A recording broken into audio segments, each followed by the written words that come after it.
Hey guys, how's it going?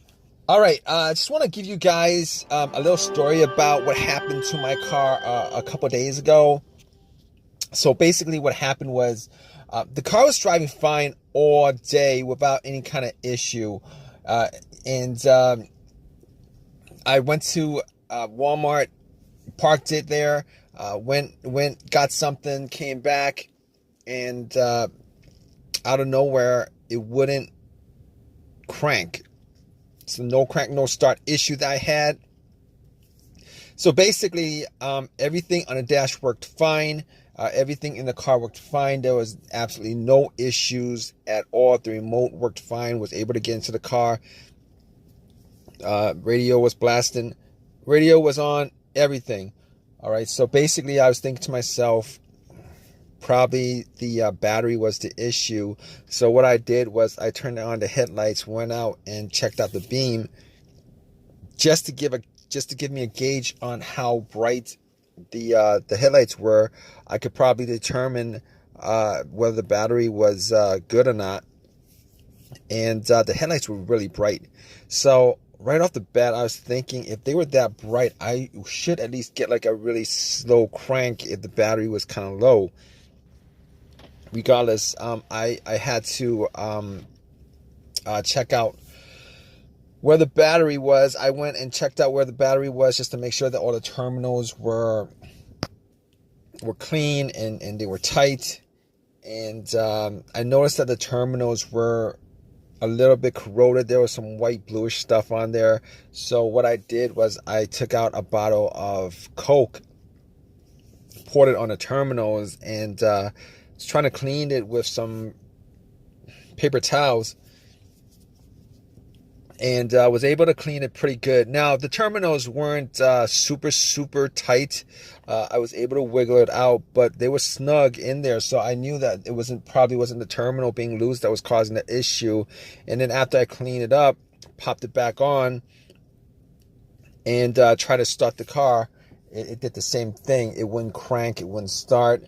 But everything else seemed to be working all right. So at that point, I was thinking to myself, all right, maybe it could be a weak ground wire. If you guys don't know what where the ground wire is, the main ground wire is pretty much the negative terminal, and most of the time it connects to the frame of your car. So I checked it just to make sure there was no corrosion, that it wasn't split or anything like that. There was no issues with it. So what I did after that was I had a battery pack that I bought a couple of months ago, because I had the same situation where I swapped out the battery. I was hoping that it was the battery, even though I swapped it out, considering I could actually just swap it out at Walmart. So I actually put the battery pack on there. It was at 100%. Tried to start it, and still wouldn't start. So at that point, I knew it was probably not the battery. And even though, I didn't think it was the alternator, I could probably just at that point rule out the alternator, because if it was the alternator, the car would have at least slow cranked, or I would have been able to start it. And then once I took the battery pack off, it would have just died out. So at that point, I was able to rule out a bunch of stuff. I was able to rule out the battery, the ground cable, and the alternator, even though that probably wouldn't have caused the issue. So after going through that, I was thinking to myself, could it be something? Could it be the car's computer ECU? Because I did see a check engine light on my dash, and that check engine light was there. It's been there for a while, and I believe it was for a O2 sensor issue. Now, I did have an OBD2 that I bought from Walmart, and it was a $19 OBD2, one of the cheap ones, and I pretty much hooked it on to my OBD port, and try to make sure that I was actually getting a connection between the car's computer and the car itself. It did scan all the way through. Now, I'm pretty sure that that the OBD2 wouldn't actually pick up anything that would cause a no crank, no start situation for the most part, except if if if the car's ECU, the car's computer was, for some reason separated from the car. For what reason couldn't communicate with the car. But anyway, regardless, I actually plugged it in. It scanned all the way through. Only code that popped up was the aux02 sensor code, and at that point, I was pretty sure that it wasn't anything to do with the car's computer, any codes that would cause it, and I actually had to move on to I had to move on to some other troubleshooting outside of that, because that wasn't causing the issue. So basically, I got to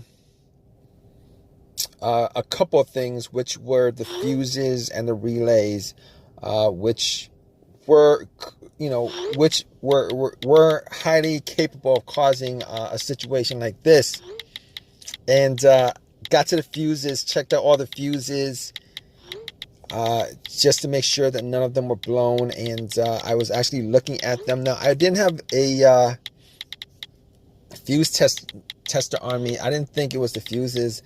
Now, the two situations that I've had where fuse would cause a situation like that, one of those situations was a Honda that I had where the main fuse blew, and I was getting no power throughout the whole entire car.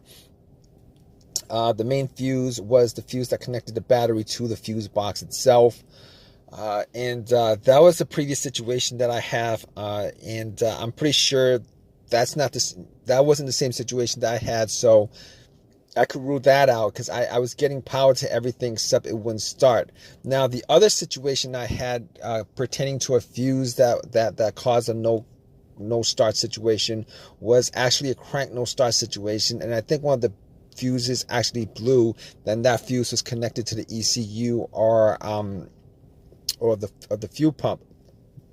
And I remember once I changed out that fuse, the car would crank, but it wouldn't stop. Once I changed out that fuse, it was able to start up. So I could rule out those two situations as being, related to a fuse issue that would cause this situation that I had. So, so basically, I could rule those things, the fuses out, and the fuses were pretty clean. I didn't smell any kind of burnt smell, and didn't see any kind of brownish, anything brownish, and a brownish appearance on top. So at that point, I was able to kind of rule out the fuses, not at 100%, but I was able to rule out the fuses for the most part. So basically, at that point, I had a situation where I was maybe, it could have been the relays or the starter. That's what the two situations that came up.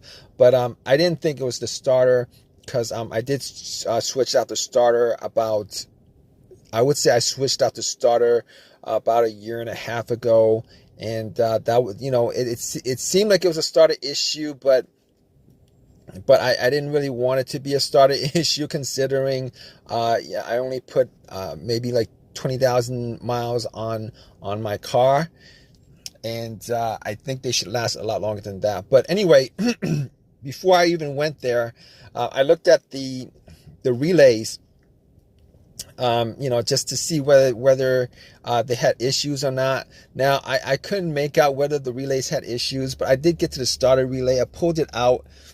It looked like it was a bit dirty or whatever, but I had some rubbing alcohol, put it on some paper towel, and wiped the connectors, put it back in, try to start it. It really didn't do anything. Didn't change up the situation. So I was thinking it was a weird situation, because it would click every time I would I would try to start the car. It would click, but it wouldn't crank. It wouldn't crank at all.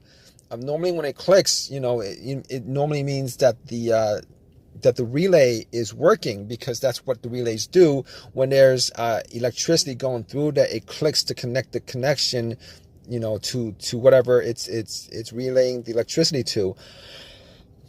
But regardless of that, I actually had another relay that I was able to swap out with that, and I actually was looking for another relay with the same, with this a similar relay in the box, and I was actually able to find one. And what I did was I took the that relay out, and I swapped it with that with the other relay, and I went back and tried to start it, and guess what? Bam! It started up. It worked without a problem. And at that point, I knew that it was the relay that was the problem. All right. So it was a pretty easy fix. I drove to AutoZone, which was within that whole shopping center. Swapped out the relay, and that was like 3 days ago. Haven't had a situation since. I've been driving the car, turning it on, off, for 3 days. Haven't had that situation at all. So just want to give you guys, just gonna give you guys that story of a quick fix that I had of my car. If you guys are in the same situation, you guys watching this video, hopefully you guys have an easy of a fix as I had on my car. You guys have a comment, leave your comment in the comment section. Please give me a thumbs up. Please subscribe. Like I said, if you guys are in the same situation, just go through the steps that I went through as far as trying to figure out, the situation with my car. And, you guys should be good as far as troubleshooting and diagnosing your particular problem. Take care.